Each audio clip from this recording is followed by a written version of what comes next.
The gentle tapping on my truck window pulled me from the deepest sleep I had managed in weeks.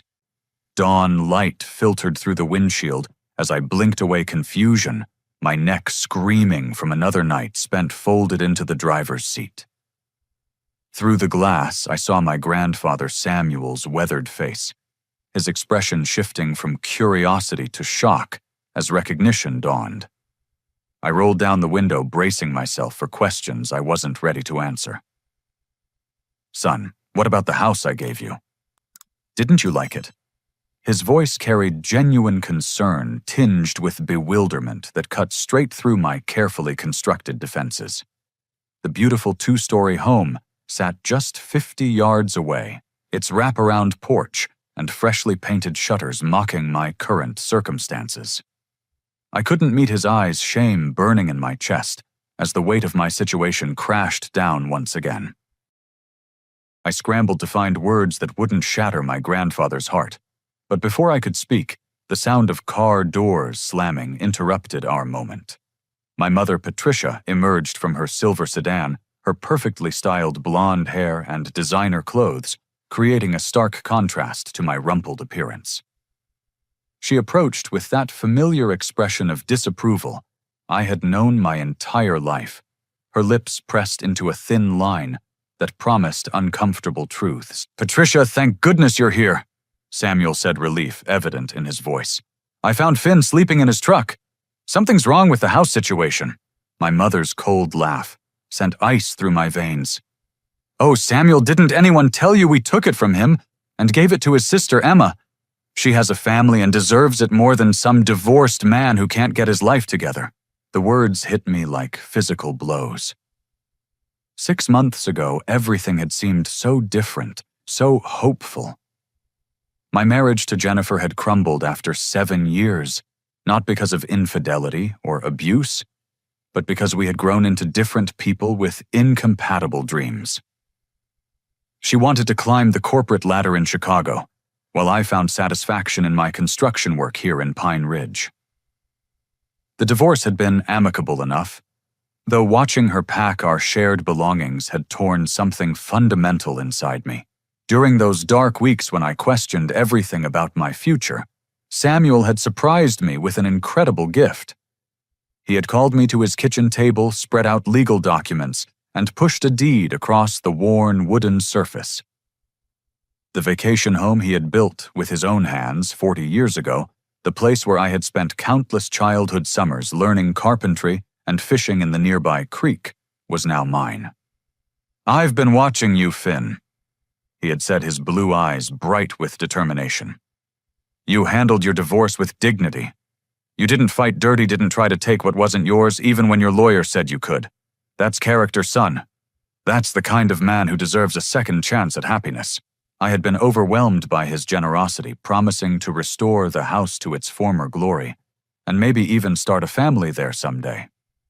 The 2-bedroom craftsman with its stone fireplace and hardwood floors had felt like salvation, a foundation upon which I could rebuild my shattered confidence. But Patricia had other ideas from the moment she learned about the gift. She appeared at my apartment 3 days later, arms crossed and ready for battle. "Emma and Mark are struggling, Finn. 3 children mounting bills, and Mark's construction company is barely staying afloat. You're single now, you can live anywhere. They need that house more than you do." Emma was my younger sister by 4 years, and I genuinely loved her and her children. Jessica, Kyle, and Danny were bright, energetic kids who deserved stability. When Patricia suggested I let them stay at the house temporarily, while they got back on their feet, it seemed like the right thing to do. I moved into a small apartment across town, paying rent, while my mortgage-free house sat empty of my belongings. "Just until spring," Emma had promised when I handed over the keys. "Mark's got some big contracts coming through and we'll find our own place soon." Spring became summer. Summer became fall. And every conversation about my return to the house was met with tears about the children's school district, Mark's business troubles, or medical bills from Danny's asthma treatments. Patricia orchestrated each guilt trip with surgical precision, painting me as selfish for wanting my own home back while my sister's family struggled. My savings dwindled as months passed. The apartment rent, combined with helping Emma with utilities and groceries, left me with barely enough for basic necessities. When my lease ended last month, I had planned to simply move back into the house. But Patricia's reaction had been explosive. "How dare you throw a family with 3 children onto the street? Your father would be ashamed of the man you've become, thinking only of yourself when your sister needs help." The mention of my deceased father, her favorite weapon in any argument, had stopped me cold. I ended up in a series of cheap motels until my money ran out completely 2 weeks ago. Since then, my pickup truck had served as bedroom closet and sanctuary. Now standing in my grandfather's driveway with the morning sun, highlighting the exhaustion in my face, the full scope of the betrayal became clear. This hadn't been temporary assistance. This had been a calculated transfer of ownership orchestrated by my mother and enabled by my sister's desperate circumstances. "You gave away my house?" Samuel's voice rose with each word, his face flushing red with anger I had never seen before. "Patricia, what have you done?" "I did what needed to be done," she replied smoothly, straightening her shoulders with defiant pride. "Finn has no children, no responsibilities except himself. Emma has 3 babies who need a home. It's simple mathematics, Samuel. The greater good always wins." The casual cruelty in her tone, the way she dismissed my life as expendable, finally broke something inside me that had been bending under pressure for months.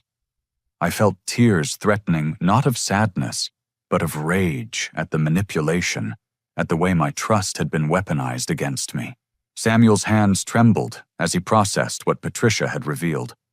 The house he had lovingly built as a young man, the gift he had carefully planned to help his grandson start over, had been stolen through emotional blackmail and family politics. His legacy had been perverted into a tool for manipulation. That house was meant for Finn. He whispered, his voice breaking with emotion. I chose him specifically because of how he handled his divorce, how he put fairness above revenge. And you turned my gift into some kind of family welfare program. Patricia's mask of righteousness slipped slightly, revealing something uglier underneath.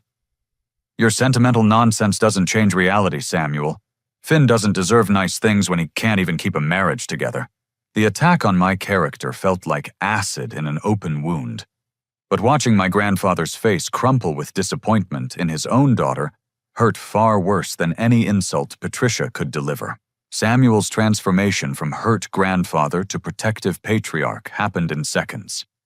His weathered hands, still strong despite his 78 years, pulled his cell phone from his pocket with determination I had rarely witnessed. "Benjamin Walsh, please. This is Samuel Crawford, and I need you immediately." His voice carried authority that made Patricia take an involuntary step backward. "I don't care if it's Saturday morning. This is an emergency." The speakerphone crackled to life, and his longtime attorney's familiar voice filled the morning air. "Samuel, what's going on? You sound upset." "Ben, someone has stolen the Pine Ridge property I deeded to my grandson. I need to know exactly what legal documents were required for that transfer, because I'm looking at a family member who claims they took it from Finn and gave it to his sister." The silence on the other end stretched uncomfortably before Benjamin responded. "Samuel, that's impossible. The deed transfer we prepared 6 months ago requires your signature for any changes in ownership. You're the grantor, and only you can authorize modifications to that property title." Patricia's face went pale, but she rallied quickly. "There must be some mistake. Emma and Mark showed me all the proper paperwork when they took over the house payments." "What house payments?" Benjamin's voice sharpened with legal precision. "Samuel transferred that property free and clear. There are no payments, no mortgage, nothing. And Mrs. Crawford, if someone has been collecting money or signing documents claiming to represent Samuel's interests, that's fraud." My grandfather's blue eyes blazed as he focused on Patricia. "Call Emma and Mark right now. Get them over here. Ben, stay on the line." Patricia's hands shook as she dialed Emma's number, her confidence evaporating with each passing second. When my sister answered, her voice came through clearly on the speaker. "Mom, what's wrong? You sound strange." Emma, honey, I need you and Mark to come to Samuel's house immediately. Bring all the paperwork you have about the Pine Ridge property. What paperwork, Mom? You said everything was handled through your lawyer friend. We never signed anything official because you told us it was just a family arrangement. The truth hit like lightning in the silence that followed. Patricia had orchestrated the entire deception without involving Emma and Mark in the actual fraud, using their desperation and trust to move them into a house they had no legal right to occupy. Mrs. Crawford? Benjamin's voice cut through the tension. I'm going to need to speak with you privately about potential criminal liability. Samuel, I'm calling the sheriff's office to report possible forgery and property fraud. No. Patricia's composure finally cracked completely. This is family business. You can't involve the police in a family matter. Samuel's laugh was bitter and cold. You made it criminal business when you forged documents, Patricia. Ben make those calls. Within minutes, Emma's minivan pulled into the driveway, followed by Mark's work truck. My sister emerged, looking confused and worried, her auburn hair pulled back in a messy ponytail, and exhaustion evident in her green eyes. Mark appeared even more distressed, his usually confident demeanor replaced by nervous energy that made him fidget with his keys. What's going on? Emma asked, immediately noticing my disheveled appearance and the tension radiating from our mother. Finn, why do you look like you slept in your truck? Because he did, Samuel said grimly. Emma, your mother told you that you had legal right to the house I gave Finn. What exactly did she show you to prove that? Emma's confusion deepened as she looked between Samuel and Patricia. She said you had changed your mind about giving it to Finn after his divorce, that you wanted it to go to someone who would really appreciate it. She showed us some papers that looked official. What papers? Emma. Benjamin's voice came through the phone speaker. Can you describe them? Mark stepped forward, his face ashen. Mr. Walsh, I work for Meridian Title Company. Patricia brought us documents that looked legitimate, showed Samuel's signature transferring the property to Emma. She said it was a family gift that needed to be processed quietly to avoid tax complications. The admission hung in the air like a toxic cloud. Mark had used his professional position and access to title company resources to process fraudulent documents, unknowingly participating in property theft because he trusted his mother-in-law. Mark. Benjamin's voice was gentle but firm. You're going to need your own attorney. Using company resources to process fraudulent documents is a felony, even if you didn't know they were forged. Emma gasped, her hand flying to her mouth as the full scope of the situation became clear. Mom, what did you do? You told us this was legal. Patricia's defensive anger reached a crescendo as she realized her carefully constructed deception was collapsing. I did what needed to be done for this family. Finn had everything handed to him his whole life, and when he finally faced some adversity, he fell apart. Emma deserved a chance at happiness, and those children needed stability, by lying and stealing. Samuel's voice shook with rage. By destroying trust between siblings and putting Mark's career in jeopardy, by making criminals out of good people.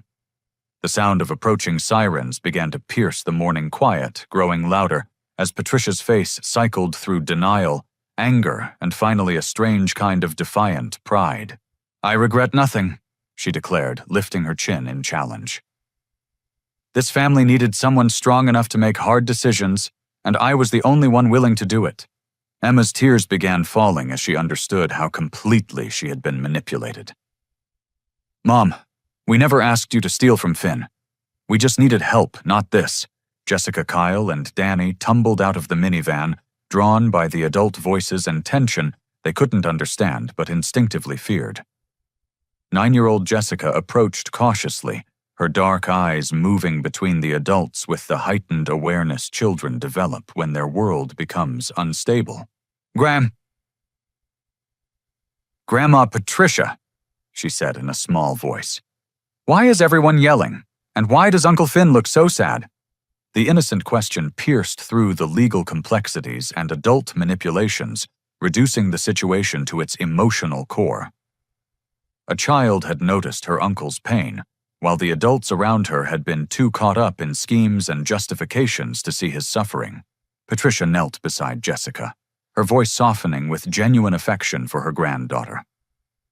"Sometimes adults have to make difficult choices to protect the people they love, sweetheart. Uncle Finn will be fine." But Jessica's perceptive gaze remained fixed on my face, taking in the exhaustion and hurt I couldn't hide.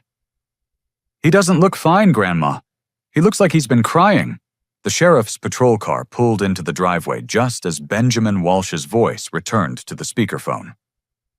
"Samuel, I've spoken with the district attorney's office. Given the property values involved and the use of fraudulent documents, we're looking at multiple felony charges. Mrs. Crawford needs to understand the serious legal consequences of her actions." Patricia stood slowly, her face cycling through emotions, as the reality of her situation finally penetrated her defiant facade. The police officer approached our group with professional caution, his hand resting near his radio as he assessed the family drama unfolding before him. "Good morning, folks. I'm Officer Ryan Torres. We received a report of possible property fraud.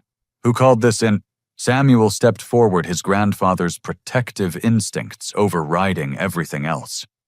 "I did, officer. My daughter has been involved in forging documents to steal a house I gave my grandson.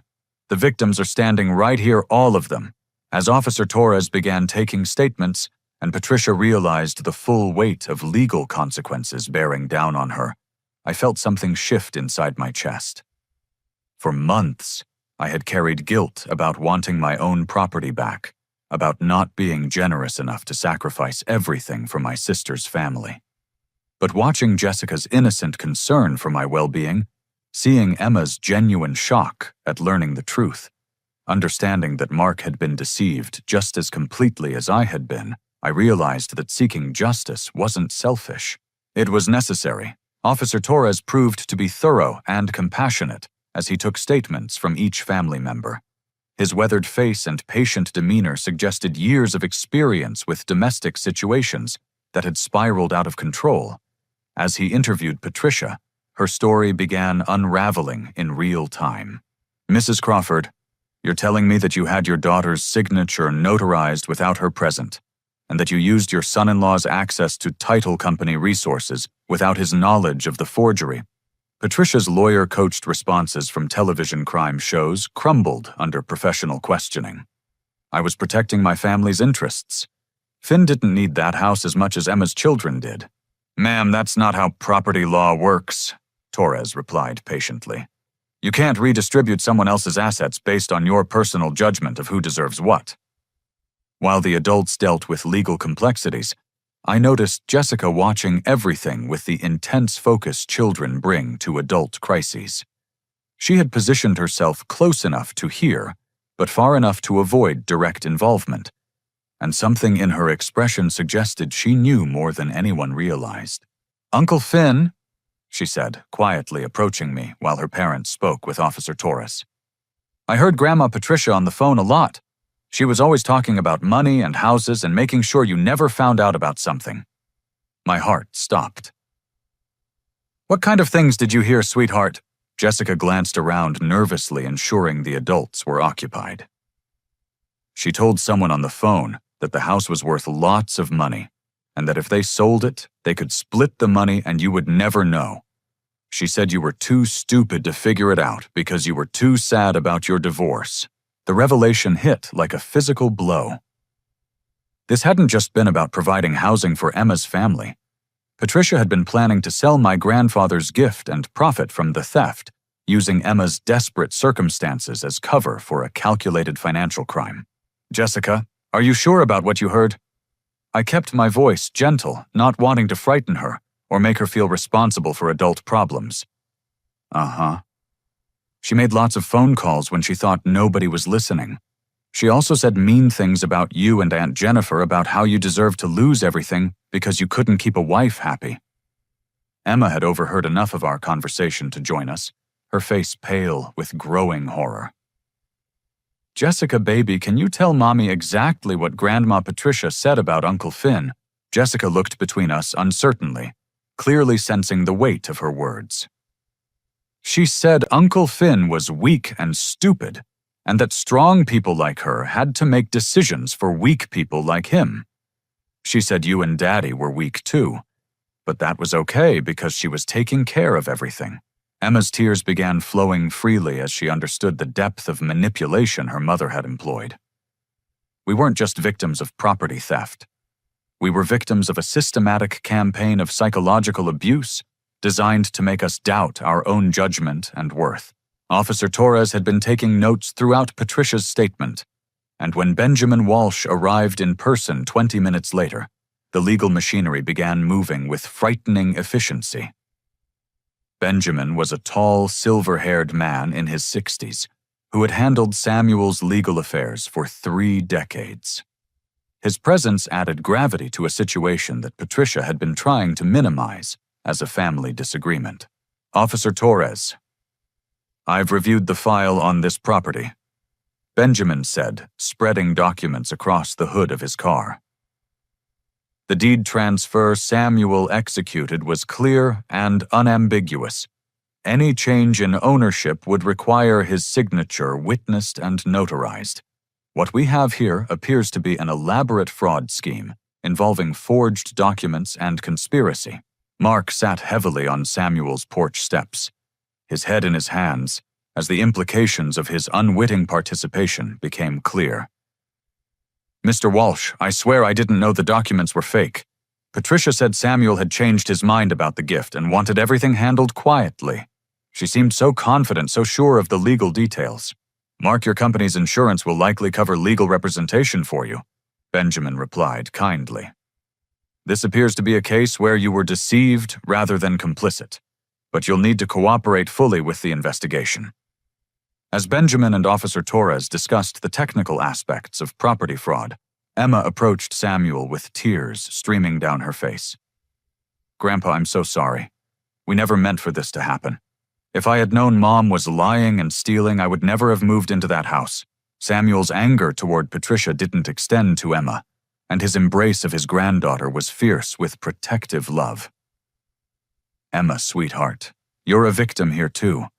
Your mother used your desperation and love for your children against you. That's not your fault. The sound of additional vehicles arriving drew our attention as news of the morning's events spread through Pine Ridge's tight-knit community.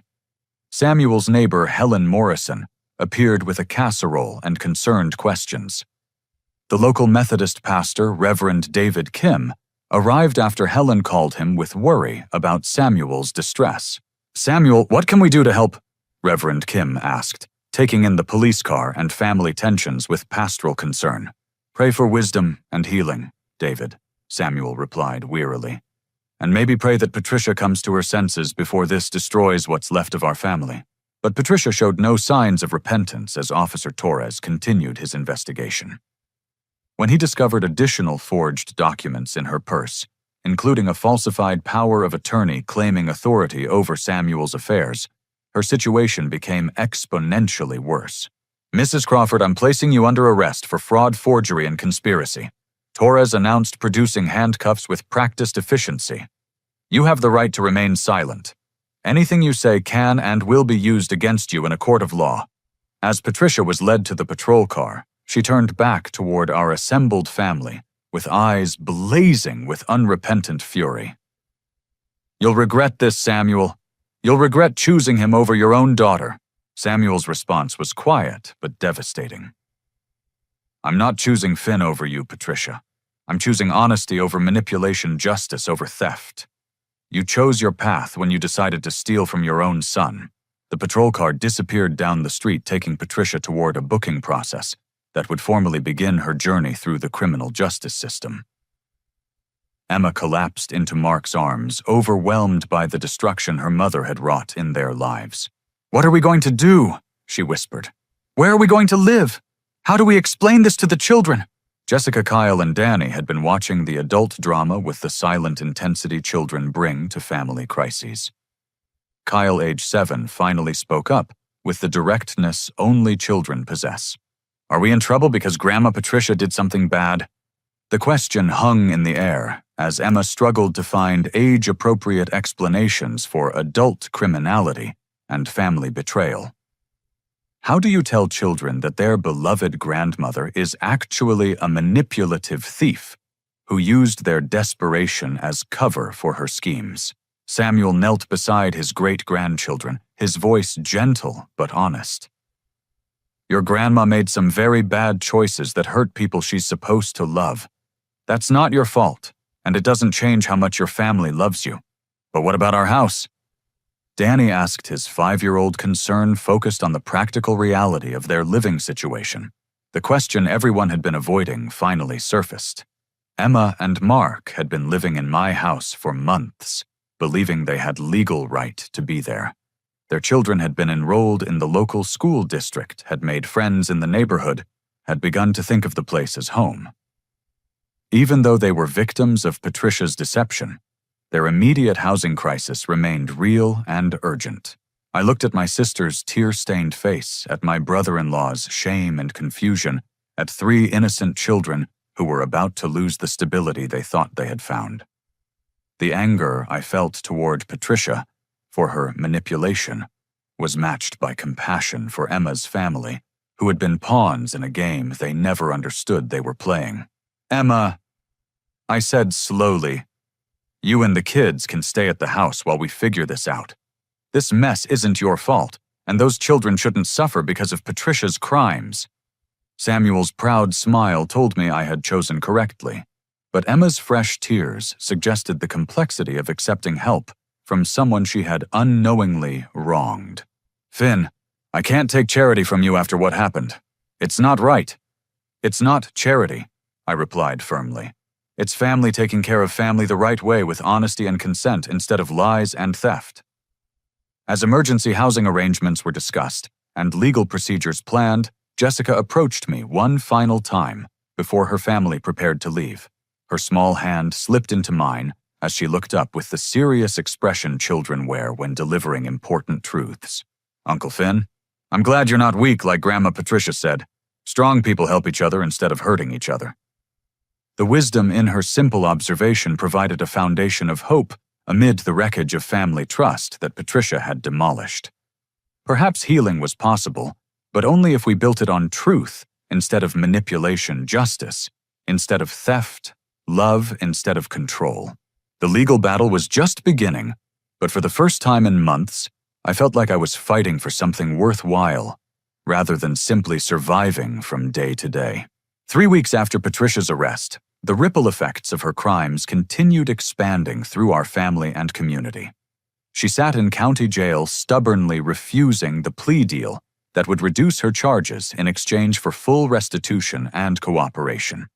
Her public defender, a weary young woman named Sarah Chen, had visited Samuel twice, trying to convince him to encourage Patricia toward accepting responsibility. Mr. Crawford, your daughter is facing 20 to 25 years if this goes to trial, and she's convicted on all counts, Sarah had explained during her second visit. The district attorney has evidence of systematic fraud going back several years, not just the house situation. The revelation that Patricia's criminal behavior extended beyond my stolen house had shaken Samuel to his core.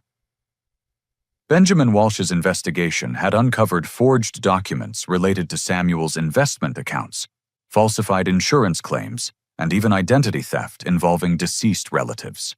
Patricia had been running sophisticated financial schemes for years, using family trust and her knowledge of personal information to commit crimes none of us had suspected.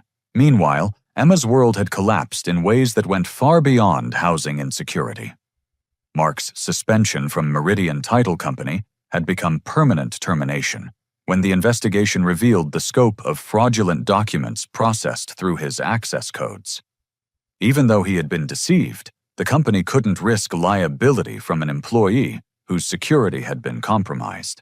I've been in title insurance for 15 years, Mark told me as we sat on Samuel's porch, watching his children play in the yard. Clean record, good references, respected in the industry. Now I can't get hired anywhere because Patricia turned me into an unwitting accessory to fraud. The financial pressure on Emma's family had become crushing. Without Mark's income, and with legal bills mounting, they faced bankruptcy in addition to homelessness. Emma had taken a part-time job at the local grocery store, but her wages barely covered gasoline and groceries, much less rent or utilities. Samuel and I had been discussing long-term solutions when my phone rang with a number I hadn't seen in 8 months. Jennifer's name on the caller ID made my heart skip in ways I thought I had moved beyond. "Finn, I saw the news story about your family situation. I'm so sorry about what happened to you." Her voice carried the familiar warmth that had initially drawn me to her, but also a new quality of uncertainty that suggested she had reasons for calling beyond simple sympathy. We talked for 45 minutes, a conversation that began with concern for my welfare and gradually moved toward revelations that changed everything I thought I understood about our divorce. Patricia contacted me 3 months before I filed for divorce. Jennifer admitted, her voice heavy with guilt and regret. She said she was worried about you, that you had been drinking heavily and showing signs of anger management problems. She showed me photographs that looked like you passed out drunk, medical records that suggested you had sought treatment for depression, even a police report about a domestic disturbance at our house. The revelation hit like ice water. "Jennifer, I never had any drinking problem. I've never been arrested for domestic violence. Those documents were fake." "I know that now," she whispered. "After seeing the news about her arrest for forgery, I took everything to a private investigator. The photographs were digitally manipulated. The medical records were completely fabricated. The police report was created using letterhead from a different jurisdiction entirely." The scope of Patricia's manipulation was staggering. She hadn't simply stolen my house. She had systematically destroyed my marriage using sophisticated deception designed to isolate me from the person who loved me most. My divorce, which I had blamed on incompatible life goals and communication failures, had actually been the result of calculated sabotage by my own mother. "Why didn't you talk to me about these concerns?" I asked, struggling to process the betrayal. "She made me promise not to confront you directly. She said addiction and mental health issues made you dangerous when challenged, that she was protecting me by handling the situation quietly. She seemed so knowledgeable about family intervention strategies, so concerned about getting you help." Jennifer's tears were audible through the phone as she continued. "She convinced me that leaving you was the only way to force you to face your problems and seek treatment. She said enabling your behavior by staying would actually harm your recovery chances. The psychological manipulation Patricia had employed was breathtaking in its sophistication. She had used Jennifer's love for me as a weapon against our marriage, convincing her that divorce was actually an act of care rather than abandonment. She had destroyed my relationship using my wife's compassion and concern for my well-being. Finn, I need you to know that I never stopped loving you. I left because I thought staying would hurt you more than leaving. Patricia convinced me that tough love was the only way to save your life." The conversation left me emotionally exhausted, but also strangely hopeful. For months, I had carried guilt about failing as a husband, wondering what I could have done differently to save our marriage. Learning that external manipulation had poisoned our relationship didn't immediately heal the damage, but it provided context that made forgiveness possible for both of us. When Jennifer offered to testify against Patricia and help with Emma's children during the ongoing crisis, I felt something shift in my understanding of what family actually meant. Real family support came through honesty and choice, not manipulation and coercion. "I want to help however I can," Jennifer continued. "And Finn, I want to explore whether we might have a chance to rebuild what Patricia destroyed, if you're open to that possibility." The offer hung between us like a fragile bridge over a chasm of hurt and mistrust. Too much had happened for simple reconciliation, but perhaps healing was possible if we built it on truth instead of the lies that had torn us apart. 2 days later, Jennifer arrived at Samuel's house with homemade cookies for Emma's children and a thick folder of evidence documenting Patricia's manipulation of our marriage. Her presence felt both familiar and strange, like revisiting a favorite place after a long absence to find it changed but still recognizable. Emma's reaction to meeting Jennifer was complicated by guilt over unknowingly benefiting from the destruction Patricia had caused. "I'm so sorry," she told Jennifer immediately. "I had no idea Mom had been sabotaging your marriage. If I had known, I would never have moved into that house. Emma, you were a victim too," Jennifer replied gently. "Patricia used all of us against each other. The important thing now is healing the damage and making sure she can't hurt anyone else." Jessica, Kyle, and Danny warmed to Jennifer, quickly drawn by her genuine interest in their artwork and school activities. Watching her natural interaction with children, I remembered why I had once imagined building a family with her. Patricia's lies had convinced Jennifer that I was an unstable, dangerous partner, but seeing her comfortable rapport with my nephew and nieces suggested she hadn't lost faith in my character entirely. The growing alliance between Jennifer Emma Samuel and myself created something Patricia hadn't anticipated when she orchestrated her schemes. Instead of dividing us permanently, her crimes had revealed the truth and allowed genuine healing to begin. We were building relationships based on honesty, mutual support, and chosen commitment rather than obligation and manipulation. Benjamin Walsh called that afternoon with updates on the criminal case and a surprising piece of news. Finn, the district attorney's office, has been investigating Patricia's financial activities for several months independent of your property case. It appears your situation gave them the final evidence they needed for charges they'd been building. The investigation had revealed that Patricia had been stealing from elderly clients at the insurance office, where she worked part-time, using her access to personal information for identity theft and insurance fraud.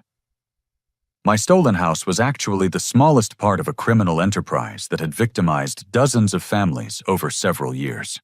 The good news, Benjamin continued, is that restitution from her other crimes will likely cover Mark's legal expenses and provide some compensation for the damage to his career. The bad news is that her total liability is over $400,000, meaning she'll probably never see the outside of a prison cell again. The finality of Patricia's situation settled over our family like a heavy blanket. She had chosen criminality over honesty, manipulation over love, greed over family loyalty. The consequences would extend far beyond her own life, affecting her children, grandchildren, and every relationship she had poisoned with her deception. That evening, as Jennifer helped Emma prepare dinner while Samuel played chess with Kyle, I experienced something I hadn't felt in months: peace. Not the absence of problems, because we still faced significant challenges, but the presence of genuine human connection built on truth and mutual respect. Emma approached me as we cleaned dishes, her voice quiet with emotion. "Finn, I don't know how to thank you for letting us stay in the house while we figure things out. After everything that happened, your kindness doesn't make sense." "It makes perfect sense," I replied. "Patricia hurt all of us, but we don't have to keep hurting each other. We can choose to be the kind of family she never was." Jessica overheard our conversation and added her own observation with the directness children bring to complex situations. "Uncle Finn, you're like the opposite of Grandma Patricia. She made people feel bad about themselves, but you make people feel good." The contrast was striking and illuminating. Patricia had built her identity around control manipulation and the belief that she was smarter than everyone around her. But her intelligence had been used for destruction rather than creation, leaving a trail of damaged relationships and broken trust. We were choosing a different path, one that required vulnerability and faith in each other's goodness. It was harder than manipulation because it required genuine change rather than simply finding new victims, but it offered the possibility of authentic connection that Patricia's methods could never achieve. As the evening wound down and Jennifer prepared to return to her hotel, she paused at the door with a question that carried weight far beyond its simple words. "Finn, would you be interested in having dinner tomorrow? Just the two of us to talk about everything that happened and see if we might have a foundation for something new." The invitation represented hope and risk in equal measure. Too much damage had been done for simple reconciliation, but perhaps we could build something better than what Patricia had destroyed, something based on truth and conscious choice, rather than naive trust. "I'd like that," I answered, and meant it completely. The legal battle with Patricia would continue for months, but the emotional healing had already begun. We were learning that justice wasn't primarily about punishment, but about creating space for truth and genuine relationship to flourish, where lies and manipulation had once poisoned everything. For the first time since sleeping in my truck, I felt like I had a home again, not because of any building or property, but because I was surrounded by people who chose to love honestly, rather than control destructively. 6 months after Patricia's arrest, her trial finally began in the county courthouse. The delay had been caused by the complexity of charges and the district attorney's decision to combine multiple cases involving Patricia's various victims. What had started as a property dispute had evolved into a comprehensive prosecution of financial crimes spanning nearly a decade. Benjamin Walsh had prepared me extensively for my testimony, but nothing could have readied me for the emotional impact of seeing Patricia in orange prison clothing, sitting between her overwhelmed public defender and a private attorney her sister had hired from 3 states away. "Mr. Crawford," the prosecutor district attorney Margaret Riley began, "please tell the jury about the house your grandfather gave you and what happened to it." I spent 45 minutes detailing the gift, Patricia's manipulation tactics, my months of homelessness, and the discovery of the fraud. But the most powerful moment came when I described finding myself grateful for the experience despite its pain. Losing everything showed me the difference between being broken and being broken open. I testified. Patricia's actions destroyed what I thought was my life, but they also revealed who genuinely cared about my welfare versus who saw me as an obstacle to their plans. The defense attorney, Michael Rodriguez, attempted to portray Patricia's actions as misguided family loyalty rather than criminal intent. "Mr. Crawford, isn't it true that your mother was simply trying to help your sister's family during a difficult financial period?" "Sir, there's a difference between helping family and stealing from family," I replied. Help involves honesty, communication, and respect for everyone involved. What Patricia did involved lies, forged documents, and treating me like my needs and rights didn't matter. The most damaging testimony came from forensic accountant Linda Park, who had spent months unraveling Patricia's financial crimes. Her presentation revealed a pattern of theft and fraud that targeted elderly clients, family members, and anyone who trusted Patricia with access to their personal information. Over the past 8 years, Mrs. Crawford systematically stole approximately $423,000 through various schemes, Park testified. She used her position at Sunset Insurance to access client information for identity theft, forged family members' signatures for property fraud, and even claimed false insurance benefits using deceased relatives' identities. The courtroom gallery was packed with Patricia's victims and their families. Elderly couples who had trusted her to handle their insurance claims, only to discover she had stolen their settlements. Co-workers who had provided personal information for work purposes, not knowing she would use it for credit card fraud. Family friends whose deceased relatives' identities she had stolen for elaborate Social Security scams. Emma's testimony was particularly heartbreaking as she described Patricia's manipulation of her desperation to secure housing for her children. "She made me believe that accepting help was the same thing as stealing," Emma said through tears. "She convinced me that Finn didn't deserve kindness because his marriage failed, and that my children's needs justified taking what belonged to him." "Did your mother ever explicitly tell you that the property transfer documents were forged?" the prosecutor asked. "No. She showed me papers that looked official and said everything had been handled properly through lawyers. When I questioned whether Finn had really agreed to give up the house, she told me he was too selfish to care about anyone but himself." Mark's testimony revealed the professional destruction Patricia's schemes had caused beyond our family. "I had 15 years of clean employment history recommendations from supervisors and a reputation for integrity in the title insurance industry," he explained.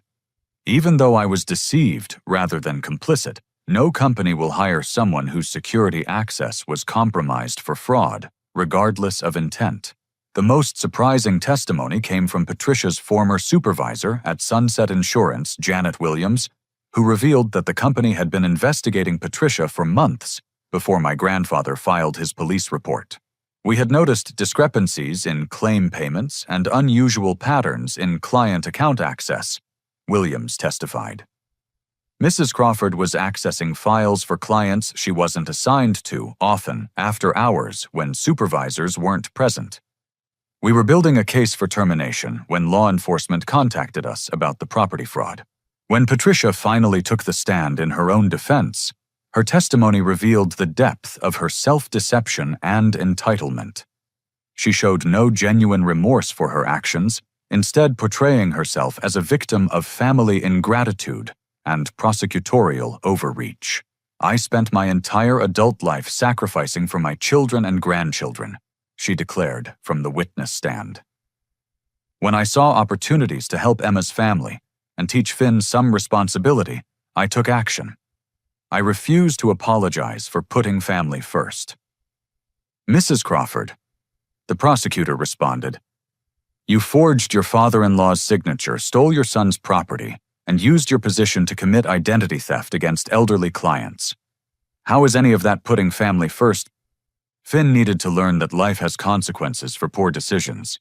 His divorce proved he couldn't handle responsibility, so I made better choices for everyone involved.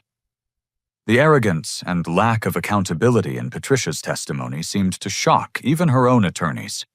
She had spent months in jail, but learned nothing about the impact of her actions on other people's lives.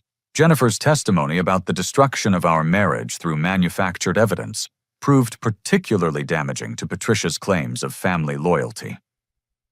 "Mrs. Crawford didn't destroy their marriage to help anyone," Jennifer stated. "She destroyed it to isolate her son and make him more vulnerable to her control. She used my love for Finn as a weapon against both of us." The defense's closing argument attempted to frame Patricia as a well-meaning mother whose protective instincts had led her astray. Ladies and gentlemen of the jury, Patricia Crawford is guilty of poor judgment and misguided family loyalty, not the sophisticated criminal enterprise the prosecution has described. But the prosecutor's closing statement focused on the systematic nature of Patricia's crimes and their devastating impact on multiple families. This defendant didn't make mistakes. She made choices. She chose to forge documents, steal identities, and manipulate vulnerable people for financial gain. She chose to destroy relationships and betray trust for personal profit. The jury deliberated for less than 3 hours before returning guilty verdicts on all counts: fraud, forgery, identity theft, conspiracy, and elder abuse. Judge Harrison Miller's sentencing 2 weeks later reflected the severity of Patricia's crimes and her complete lack of remorse. "Mrs. Crawford, you have shown no accountability for your actions and no genuine concern for your victims," Judge Miller stated before imposing sentence. "You used positions of trust to victimize elderly clients, family members, and anyone vulnerable to your manipulation. The court sentences you to 12 years in state prison, followed by 5 years of probation and full restitution to all victims." As Patricia was led away in shackles, she turned toward our family section with eyes blazing with unrepentant fury. "You destroyed our family for money," she called out. "I hope you're satisfied." Samuel's response was quiet, but carried throughout the courtroom. "No, Patricia. You destroyed our family with lies.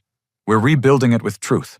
The months of legal proceedings had been emotionally exhausting, but they had also provided something unexpected clarity about the difference between justice and revenge. I felt no joy in Patricia's imprisonment, only relief that her ability to harm other people had been removed. Outside the courthouse, Emma approached me with tears and words that had been building for months. "Finn, I need you to know that I understand the difference now between helping family and enabling family.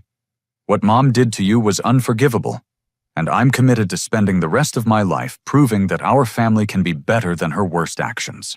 The healing process would take years, But we had built a foundation of honesty and mutual respect that Patricia's manipulation had never allowed. Emma and Mark were attending counseling to process the trauma of being used as pawns in criminal schemes. The children were in therapy to understand why their beloved grandmother had been taken away and what her actions meant for their family's future. Jennifer and I had been dating cautiously for 3 months, rebuilding trust and exploring whether we could create something better than what Patricia had destroyed. Our relationship was different now, built on conscious choice rather than naive assumption, strengthened by surviving betrayal rather than weakened by it. Mark had found employment with a smaller title company, whose owner valued his experience more than his complicated history. Emma had discovered unexpected artistic talent during the house restoration process, leading to a small business making custom furniture with Samuel's guidance. The house itself had become a symbol of transformation rather than loss. Samuel had decided to officially deed it to both Emma and me, jointly creating shared ownership that reflected our mutual commitment to supporting each other honestly rather than competing destructively. That house was meant to heal our family, Samuel explained during the deed signing ceremony. Patricia tried to turn it into a weapon for division, but you two have made it into a foundation for unity. As we left the courthouse after Patricia's sentencing, Jessica slipped her hand into mine with the unconscious affection children show for trusted adults. "Uncle Finn, are you sad that Grandma Patricia has to go to prison?" The question required honesty about complex emotions that adults often struggle to understand themselves. "I'm sad that she chose to hurt people instead of love people," I replied carefully. "But I'm not sad that she can't hurt anyone else anymore. Will our family be okay without her?" "Jessica, our family is going to be better than okay. We're going to be honest and kind and safe, which we couldn't be when Grandma Patricia was lying and stealing." The little girl nodded with the acceptance children bring to difficult truths when they're presented with love and security. She had lived through the destruction of everything she thought she understood about her family. But she was also experiencing the rebuilding process with adults who prioritized her well-being over their own convenience. 6 months later, Jennifer and I announced our engagement at Thanksgiving dinner in the restored house. Emma and Mark's furniture business was thriving. Samuel's health had improved dramatically since the stress of Patricia's manipulation ended, and the children were flourishing in an environment of stability and truth. The legal victory over Patricia had been important, but the personal victory of choosing love over control, honesty over manipulation, and healing over revenge had transformed all of us into better versions of ourselves than we had been before the crisis began. Justice, we had learned, wasn't primarily about punishment, but about creating space for authentic relationships to grow where toxic ones had once poisoned everything they touched. 1 year after Patricia's sentencing, the transformation in our family felt nothing short of miraculous. The house that had been stolen, recovered, and finally shared had become the center of something none of us had planned, but all of us treasured a genuine community built on choice rather than obligation, honesty rather than manipulation. Emma's furniture restoration business had grown beyond anything she had imagined possible. What began as therapy learning to sand and refinish damaged pieces during the house renovation had evolved into Second Chances Woodworking, a small company specializing in bringing abandoned furniture back to life. Samuel's 60 years of carpentry knowledge combined with Emma's artistic vision created pieces that local interior designers competed to purchase. "I never knew I was creative," Emma told me as we watched her latest commission being loaded into a customer's truck. "Mom always said I was too practical for artistic nonsense, that I should focus on finding a man to take care of me instead of wasting time on hobbies." The customer was paying $1,200 for a dining room table Emma had rescued from a garage sale for $25. Her confidence had grown alongside her skills, and the woman who once believed she deserved only charity was now running a business that employed 2 part-time assistants and had a waiting list of eager customers. Mark's recovery from gambling addiction and career destruction had been slower but equally profound. The new title company had promoted him to senior processor after recognizing his exceptional attention to detail and knowledge of fraud prevention. His experience as Patricia's victim had given him unique insight into document forgery techniques, making him invaluable for training other employees to recognize suspicious paperwork. I understand now that Patricia targeted me specifically because my addiction made me vulnerable. Mark explained during one of our regular Saturday morning conversations. She knew I was desperate enough to accept suspicious documents without asking the right questions. Recovery isn't just about not gambling. It's about not letting desperation make me an easy target for manipulation. The children had adapted to their new reality with the Resilience Kids display, when adults provide consistent love and honesty. Jessica, now 10, had become fiercely protective of family truth-telling, calling out any adult who tried to sugarcoat difficult realities or avoid uncomfortable conversations. "Uncle Finn, are you and Aunt Jennifer going to get married and have babies?" she asked during our weekly chess game, her directness catching me off guard. "We're engaged, so yes to the marriage part. The baby part depends on what Jennifer wants and whether we can be good parents. You'll be good parents because you don't lie to kids about important things. Grandma Patricia used to lie about everything, even when the truth would have been easier." Kyle had thrown himself into baseball with an intensity that worried us initially, until we realized he was using sports as a healthy outlet for processing family trauma. His coach mentioned that Kyle was the most coachable player he had seen in 20 years of youth athletics, eager to learn from mistakes, rather than defensive about criticism. "Coach says I'm good at listening to advice and changing what doesn't work," Kyle told me proudly after a game where he had successfully adjusted his batting stance mid-game. "That's because Uncle Finn taught me that smart people change their minds when they get new information." Danny, now 6, had become Samuel's constant shadow, following his great-grandfather around the workshop, with the focused attention children bring to beloved adults. Samuel's patience in teaching woodworking basics to a kindergartner had been therapeutic for both of them. "Great-grandpa, why did Grandma Patricia get so angry when people told her she was wrong?" Danny asked during one of their afternoon projects. Samuel's response reflected wisdom earned through painful experience. "Some people think admitting mistakes makes them weak, Danny. But really, admitting mistakes is how strong people become stronger. Your grandma never learned that lesson." Jennifer's integration into our reconstructed family had been gradual but authentic. Her relationship with Emma had evolved from awkward apology to genuine friendship, bonded by shared experience of Patricia's manipulation. They had started a monthly book club that included several neighborhood women creating social connections. Neither had prioritized during their previous focus on survival. "I forgot how much I enjoyed having female friends," Jennifer told me as we prepared dinner for one of their book club meetings. Patricia had convinced me that Emma resented my education and career success, that family relationships were naturally competitive rather than supportive. The book club conversations had become therapeutic sessions where women shared experiences of manipulation, gaslighting, and recovery. Several members had dealt with controlling mothers, abusive partners, or toxic work environments. Their discussions revealed patterns of behavior that helped everyone recognize manipulation tactics before becoming victims. Patricia wasn't uniquely evil, Jennifer observed after a particularly intense book club discussion. She was an extreme example of controlling behavior that many people experience in smaller doses. Learning to identify those patterns helps protect us from future manipulation. My construction business had benefited unexpectedly from the media attention surrounding Patricia's trial. Local news coverage of the family fraud case had portrayed me sympathetically, leading to numerous calls from potential customers who wanted to support someone who had overcome difficult circumstances through honest work. Finn Crawford Restoration now specialized in helping families renovate properties with emotional significance, inherited homes, divorce properties, houses recovering from damage or neglect. The combination of construction skills and understanding of trauma had created a niche market I never knew existed.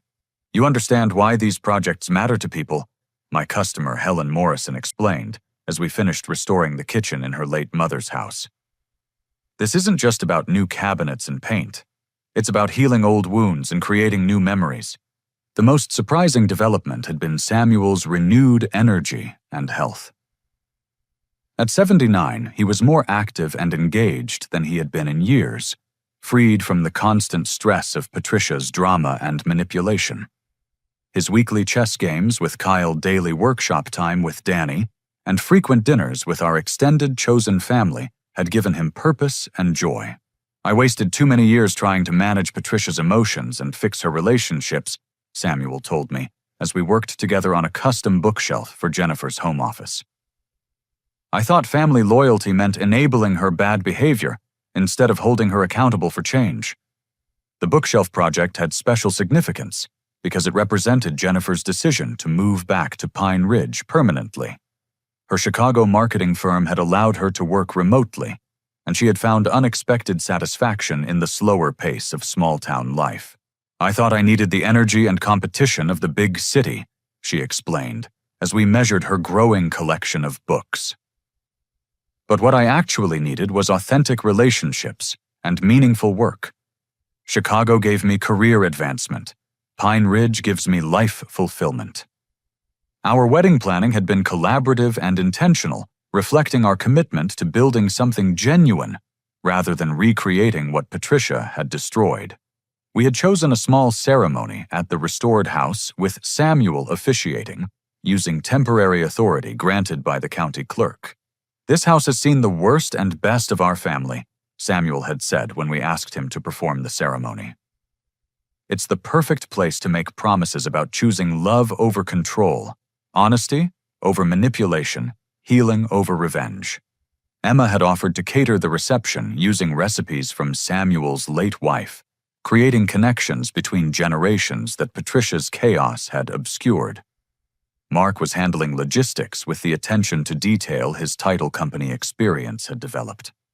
The children were planning special performances, Jessica's poetry reading Kyle's baseball demonstration, and Danny's woodworking show and tell. The wedding invitation list reflected our chosen family philosophy. Patricia's absence felt notable, but not tragic. Her sister and brother had declined to attend, unable to separate supporting us from betraying her. But friends, neighbors, co-workers, and extended family who had supported us through the crisis would be present to celebrate our commitment to building something beautiful from the ruins of what manipulation had destroyed. Jennifer's pregnancy announcement 3 weeks before the wedding had been the final piece of healing we hadn't known we were waiting for. After years of believing I was too damaged for family happiness, the prospect of raising children in an environment of honesty and love felt like the ultimate victory over Patricia's toxic legacy. This baby will grow up knowing that family means people who choose to love you honestly, Jennifer said, as we shared the news with Samuel and Emma's family. No manipulation, no control games, no lies disguised as protection. Jessica's response to the pregnancy news encapsulated the wisdom children develop when they survive family trauma with good adult support. Aunt Jennifer, you and Uncle Finn will teach the baby how to be strong without being mean, which is something Grandma Patricia never learned. As we approached our wedding day, I reflected on the journey from sleeping in my truck to planning a future with someone who truly knew and chose me. Patricia's crimes had destroyed what I thought was my life, but they had also revealed possibilities for authentic relationship that her manipulation had made impossible. The house she had stolen had become the foundation for genuine community.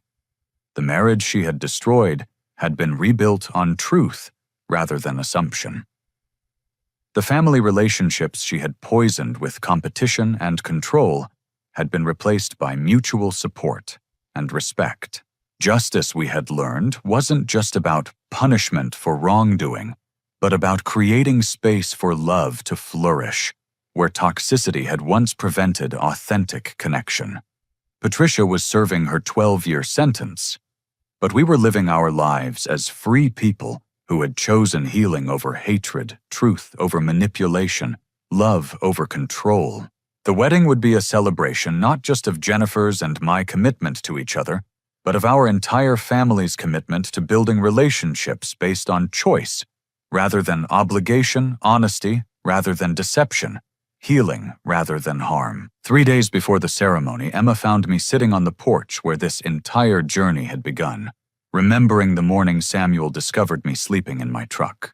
Do you ever wonder what would have happened if Mom had just been honest about wanting to help our family? Emma asked, settling beside me with 2 cups of coffee. I think honest help would have looked completely different, I replied. She would have talked to all of us together, acknowledged everyone's needs, found solutions that didn't require lies or theft. But that would have meant giving up control, and control was more important to her than anyone's actual happiness. Emma nodded thoughtfully. I'm grateful for how everything worked out, but I still grieve the mother I thought I had. It's hard to accept that someone you loved was never actually the person you believed them to be. The love was real, even if the person wasn't who we thought I offered. We can miss the relationship we thought we had while still protecting ourselves from the reality of who she actually was. As the sun set behind the trees Samuel had planted 40 years ago, I felt profound gratitude for the journey that had brought us to this point. The sleeping in my truck had been necessary to wake me up to Patricia's manipulation. The theft of my house had been necessary to reveal the depth of her deception. The destruction of my marriage had been necessary to understand the difference between love and control. Everything painful had been transformed into something meaningful through our choice to respond with healing rather than hatred, truth rather than retaliation, love rather than the manipulation that had caused so much damage. In 3 days, Jennifer and I would promise to build our marriage on the foundation of honesty and mutual respect that surviving Patricia's crimes had taught us to value above everything else. The house that had been stolen and recovered would host a celebration of love that transcended blood ties and legal obligations, creating chosen family bonds stronger than anything manipulation could destroy. 2 years after that morning when Samuel found me sleeping in my truck, our wedding day dawned with the kind of perfect autumn weather that feels like a blessing. The house stood ready for celebration, its restoration complete not just physically, but spiritually transformed from a symbol of theft into a foundation for chosen family love. Jennifer looked radiant in the simple white dress she had chosen her pregnancy, just beginning to show as a gentle curve that spoke of new life growing from the ashes of old pain. As Samuel prepared to officiate our ceremony, I felt overwhelmed by the journey that had brought us to this moment of pure joy. Finn and Jennifer. Samuel began, his voice strong despite his 80 years. You have traveled through darkness to reach this light. Your love has been tested by manipulation, betrayed by lies, and nearly destroyed by forces beyond your control. But you have chosen to rebuild on truth rather than assumption, forgiveness rather than bitterness, hope rather than fear. The small gathering included everyone who mattered: Emma's family, Jennifer's parents, who had flown in from California, neighbors who had supported us through the crisis, co-workers who had become friends, and several members of Jennifer's book club who had become chosen sisters in healing. Emma's catering was flawless, but more importantly, it represented her transformation from victim to entrepreneur, from someone who believed she deserved only charity to a woman building her own success through talent and determination.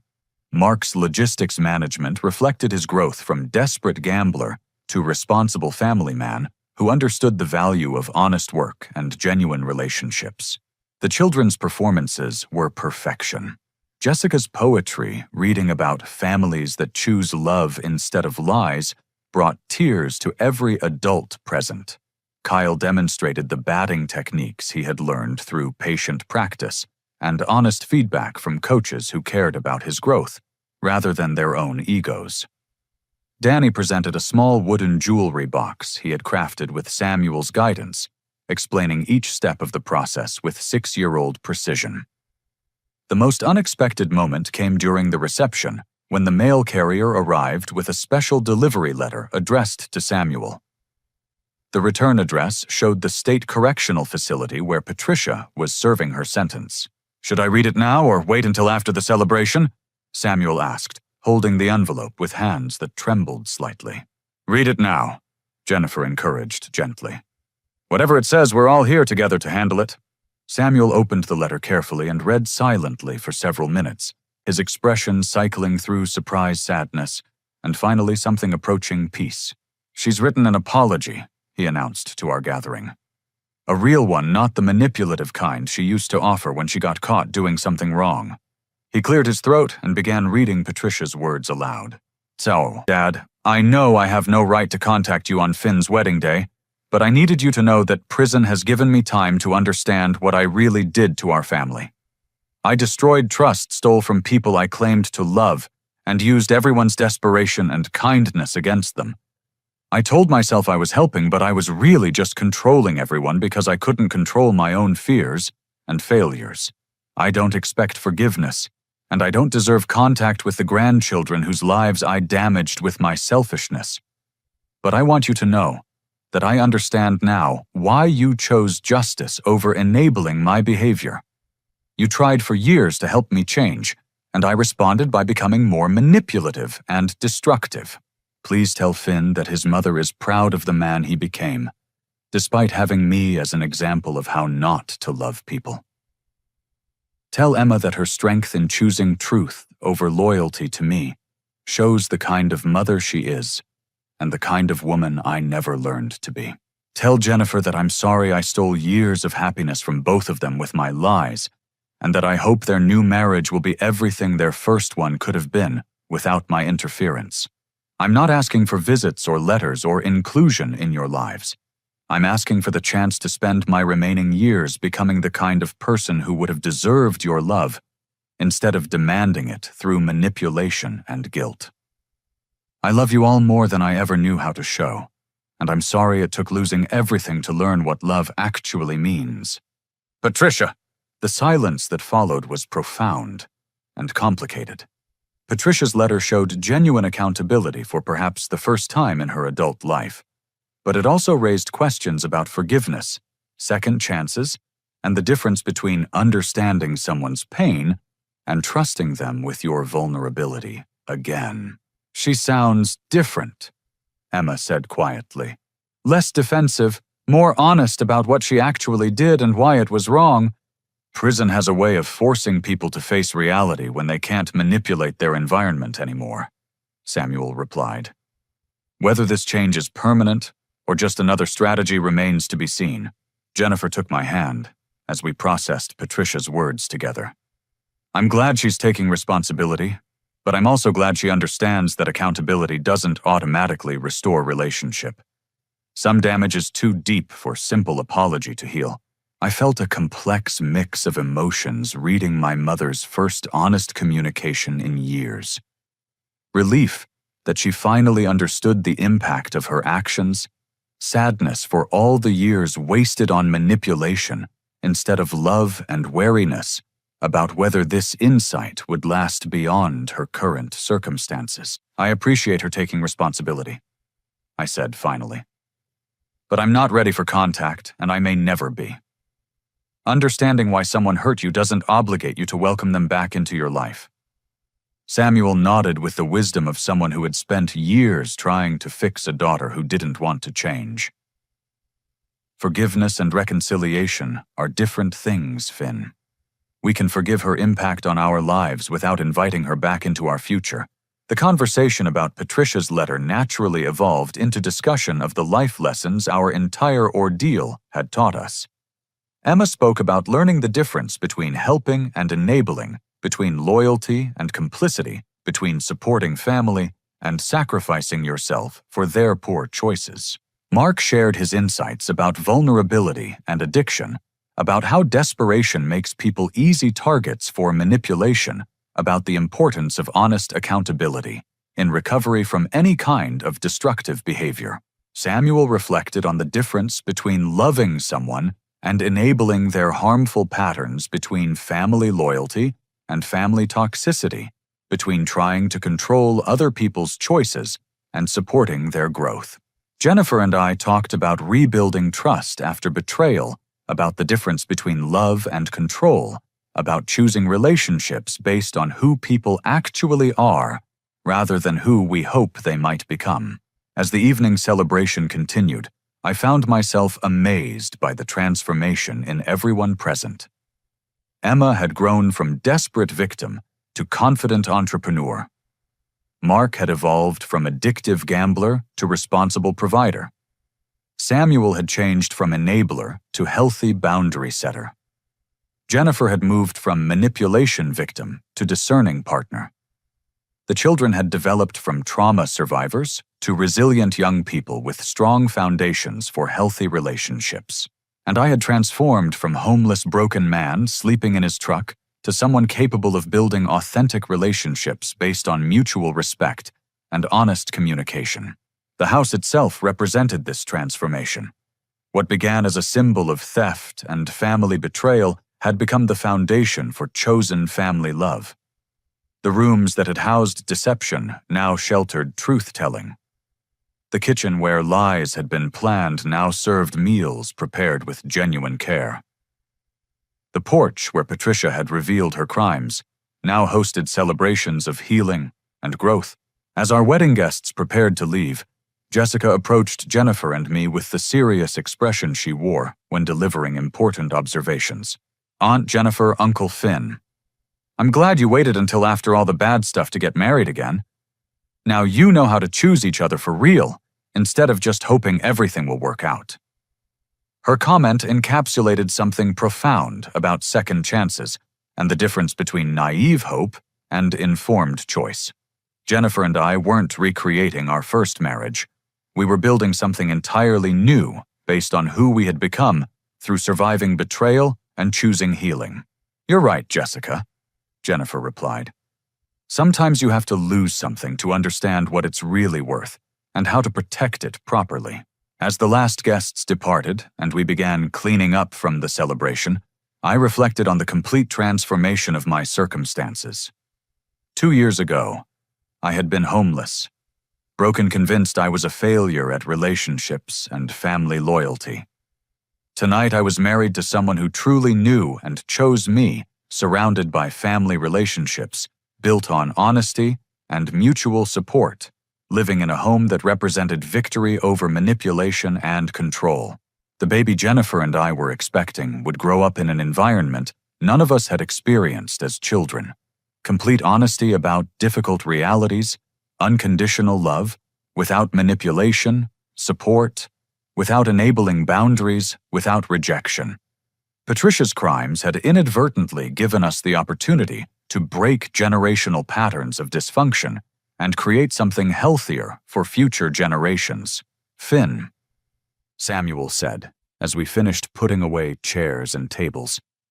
I want you to know that watching you choose healing over hatred, justice, over revenge, love over control, has been the greatest pride of my life. You took the worst thing that ever happened to our family and used it to create the best thing that ever happened to our family. His words carried the weight of recognition from someone whose respect I had always craved, but never known how to earn. I had spent years trying to please Patricia through compliance and accommodation, never understanding that her approval was conditional on my willingness to be controlled. Samuel's approval came from witnessing my character in crisis, my choices under pressure, my commitment to building something better than what manipulation had destroyed. As Jennifer and I prepared for bed in the house where our journey toward authentic love had begun, I felt profound gratitude for every painful step that had brought us to this moment of pure happiness. Do you think we would have made it if Patricia hadn't forced us to face the truth about manipulation and control? Jennifer asked, as we settled into our shared future. I think we would have stayed together but never been as happy as we are now, I replied honestly. Her lies forced us to learn the difference between love and manipulation between supporting each other and controlling each other.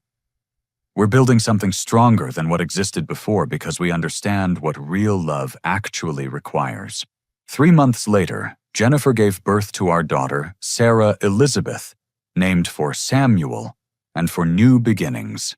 As I held my daughter for the first time, I made silent promises about the kind of father I would become, honest about difficult realities, unconditionally loving, without being manipulative, supportive without being controlling.